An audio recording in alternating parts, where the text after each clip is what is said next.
welcome to the Geek That Was. I'm Charley. And I'm Alyssa. And we're in a new place. It may not look different to you, but trust me, it is.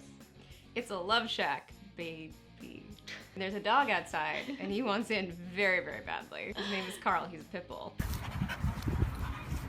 Let's get into the news! The Studio Ghibli Museum in Japan announced that while they have a life-sized cat bus for children, there will soon be one for adults too. Waiting, said every drunk adult who has ever entered the museum with a dream in their heart and a will to get stuck in small spaces. Shane Black told Uproxx last week that the original villain for Iron Man 3, Samson Gates, was supposed to be a woman. Why the sudden change? Black claims it's because toy makers thought a female villain wouldn't sell toys. And seeing as I just made up the name of the villain right now, that's the real one, I'm sure everyone's shelves are stocked with the toys that they did release. If you out there actually have an Eldritch Killian toy, please take a picture and tweet @CreatureTubes, #IGotYourToyRightHere. I'm sure we're gonna be flooded. Netflix secured its place on the media throne when it made a deal with Disney back in 2012 that will be going into effect later this year.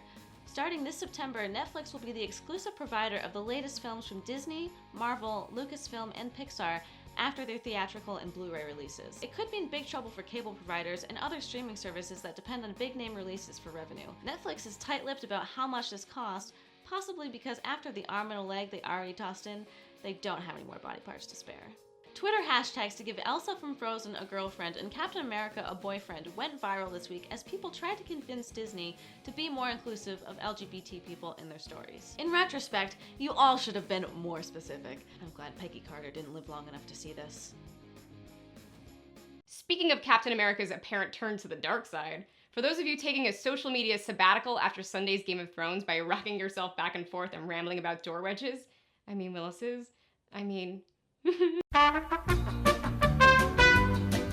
Let me explain. It was revealed at the end of issue 1 of Nick Spencer's Captain America Steve Rogers that the original Cap has been a Hydra plant for the last 75 years? Yes, Captain America, the symbol of American idealism in its purest form, a figure many look to when America itself doesn't live up to the strength of his goodness. And not for nothing, an invention of 2 Jews to act as some sort of patriotic golem protecting the downtrodden from bullies like Hitler, is now a Nazi himself. Understandably, fans across the world are not having it. But here's why I think it's both going to be okay and also insulting bullshit. For lifetime comic book readers, DC or Marvel, it should really come as no surprise that they're trying to sell their product by any means necessary. But knowing that and agreeing with this calculative move is something different. This is a callous and cynical reimagining of one of Marvel's most popular characters, and it feels very corporate, on par with the death of Superman for profound money grabbing. They're getting clicks, they're getting complaints, they're getting massive amounts of press, and they're doing it to get increased readership for issue 2. Because now everyone wants to know where they're going with this. The price is giving them more of your money, but the cost is another chip away at what I think at this point is a very slim load-bearing column called suspension of disbelief. If every single game-changing thing that happens in comics, and even comic movies, is always a retcon away, you can't believe in the stakes of anything, and the whole structure comes tumbling down. Captain America is not going to hail Hydra forever, just like Superman couldn't stay dead and mutants couldn't stay powerless, and I don't think that we really want that to change on a certain level. I think we do want things to liven up every once in a while, and that mindset allows writers to make some pretty daring choices we might not like, and some that we do.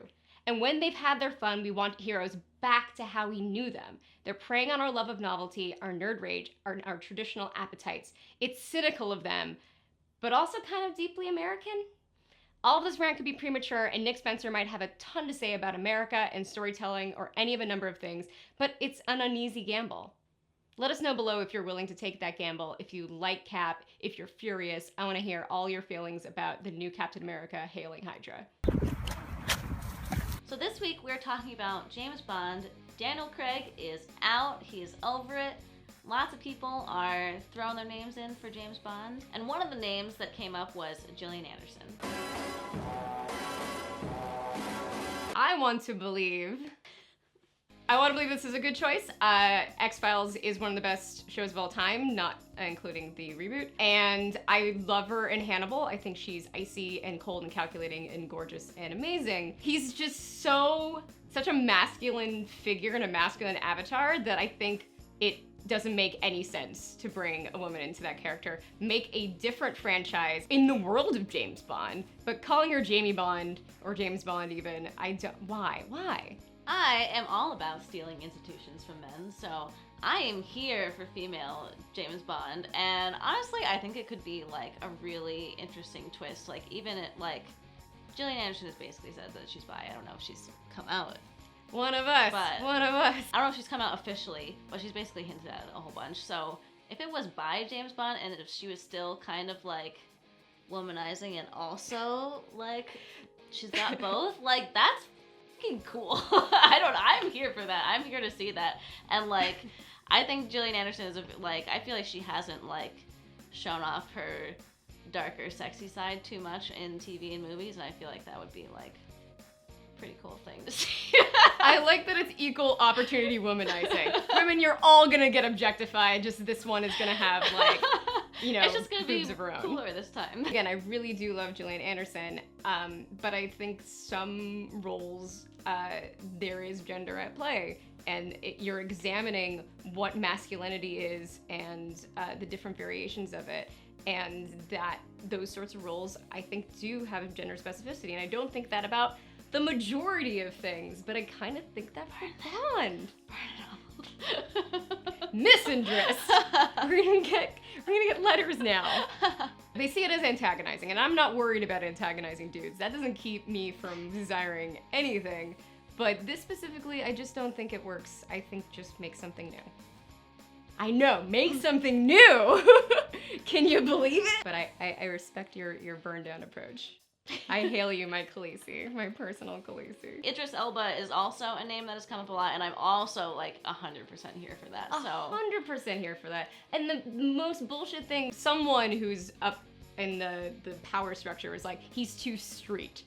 And that's a veiled racist comment, first of all. And secondly, he's perfect for the role. He's a gentleman, he's charismatic, he's sexy, he's suave.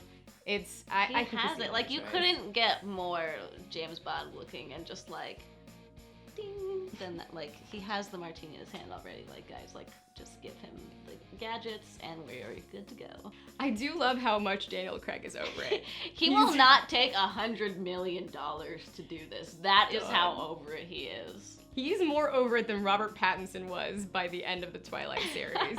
So what do you guys think? Who do you think is the next James Bond? Who is the best person for the job? That was the Geek That Was. It happened. Let it go. Join us next week where we'll be talking about Lady Dynamite on Netflix. It's Maria Bamford's new show. I've already watched almost the entire season. I have one episode left, and it, like, lasered into my heart. It is amazing. There are 2 pugs in it. I'll tell you that right now. There's dogs. They're adorable, and also Maria is amazing. Cannot wait for that. She is outrageously cool. If you're in the LA area, she does stand up all the time in, like, open mics that you wouldn't know that she would pop up at. So just go to every open mic and you'll see And Maria eventually Bamford. you'll find her. See you guys next week. Let us know about your feelings on James Bond's casting and on Captain America being a Nazi. We'll see you next week. Being a Nazi.